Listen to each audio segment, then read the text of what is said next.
but surely not a wife who desired it. If Dora had died hating Agnes, we should know that everything was right, and that God would reconcile the irreconcilable. When Dora dies recommended Agnes, we know that everything is wrong, at least if hypocrisy and artificiality and moral vulgarity are wrong. There again Dickens yields to a mere desire to give comfort. He wishes to pile up pillows around Dora, and he smothers her with them like Othello. This is the real vulgar optimism of Dickens. It does exist, and I have deliberately put it first. Let us admit that Dickens's mind was far too much filled with pictures of satisfaction and coziness and repose. Let us admit that he thought principally of the pressures of the oppressed classes. Let us admit that it hardly cost him any artistic pang to make out human beings as such happier than they are. Let us admit all this, and a curious fact remains. For it was this too easily contented Dickens, this man with cushions at his back and, it sometimes seems, cotton wool in his ears, it was this happy dreamer, this vulgar optimist, who alone of modern writers did really destroy some of the wrongs he hated and bring about some of the reforms he desired. Dickens did help to pull down the debtors' prisons, and if he was too much of an optimist, he was quite enough of a destroyer. Dickens did drive Squeers out of his Yorkshire den, and if Dickens was too contented, it was more than Squeers was. Dickens did leave his mark on parochialism, on nursing, on funerals, on public executions, on workhouses, on the Court of Chancery. These things were altered. They are different. It may be that such reforms are not adequate remedies. That is another question altogether. The next sociologist may think these old radical reforms quite narrow or accidental.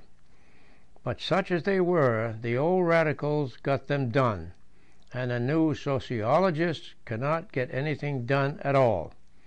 And in the practical doing of them, Dickens played a solid and quite demonstrable part. That is, the plain matter that concerns us here. If Dickens was an optimist, he was an uncommonly active and useful kind of optimist. If Dickens was a sentimentalist, he was a very practical sentimentalist. And the reason of this is one that goes deep into Dickens's social reform, and like every other real and desirable thing, involves a kind of mystical contradiction. If we are to save the oppressed, we must have two apparently antagonistic emotions in us at the same time. We must think the oppressed man intensely miserable, and at the same time intensely attractive and important. We must insist that violence upon his degradation. We must insist with the same violence upon his dignity. For if we relax by 1 inch the one assertion, men will say he does not need saving, and if we relax by 1 inch the other assertion, men will say he is not worth saving. The optimists will say that reform is needless. The pessimists will say that reform is hopeless.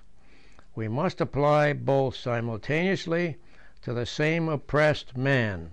We must say that he is a worm and a god, and we must thus lay ourselves open to the accusation or the compliment of transcendentalism. This is, indeed, the strongest argument for the religious conception of life. If the dignity of man is an earthly dignity, we shall be tempted to deny his earthly degradation. If it is a heavenly dignity, we can admit the earthly degradation with all the candour of Zola. If we are idealists about the other world, we can be realists about this world. But that is not here the point.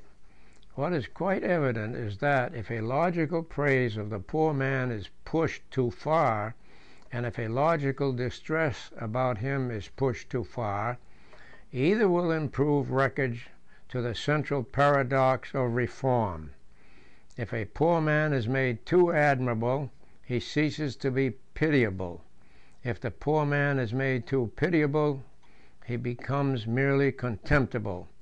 There is a school of smug optimists who will deny that he is a poor man. There is a school of scientific pessimists who will deny that he is a man.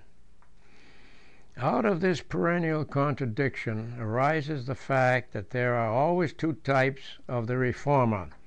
The first we may call for convenience the pessimistic, the second the optimistic reformer. One dwells upon the fact that souls are being lost, the other dwells upon the fact that they are worth saving. Both, of course, are, so far as that is concerned, quite right, but they naturally tend to a difference of method, and sometimes to a difference of perception. The pessimistic reformer points out the good elements that oppression has destroyed.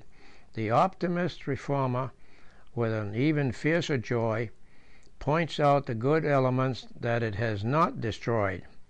It is the case for the first reformer that slavery has made men slavish. It is the case for the second reformer that slavery has not made men slavish. The first describes how bad men are under bad conditions. The second describes how good men are under bad conditions. Of the first class of writers, for instance, is Gorky. Of the second class of writers is Dickens. But here we must register a real and somewhat startling fact. In the face of all apparent probability, it is certainly true that the optimistic reformer reforms much more completely than the pessimistic reformer. People produce violent changes by being contented, by being far too contented. The man who said that revolutions are not made with rose water was obviously inexperienced in practical human affairs.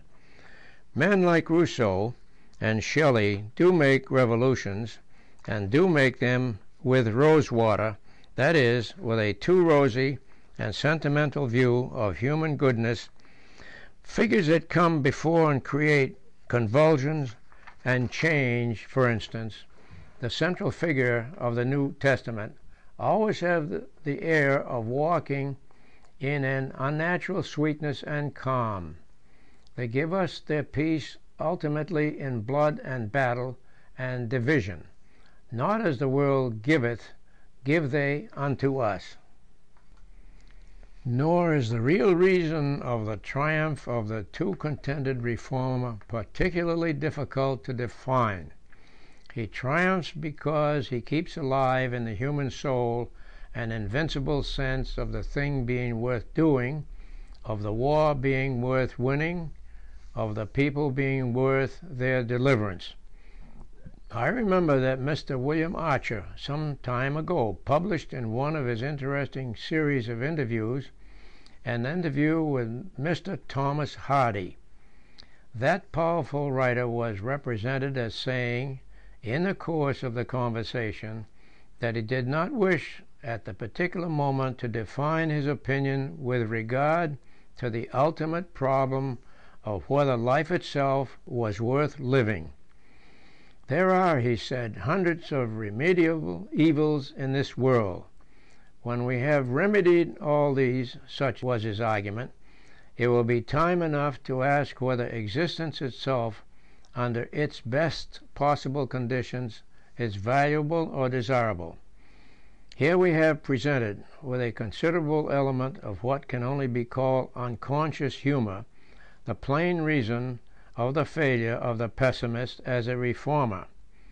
Mr. Hardy is asking us, I will not say to buy a pig in a poke, he is asking as to buy a poke on the remote chance of there being a pig in it. When we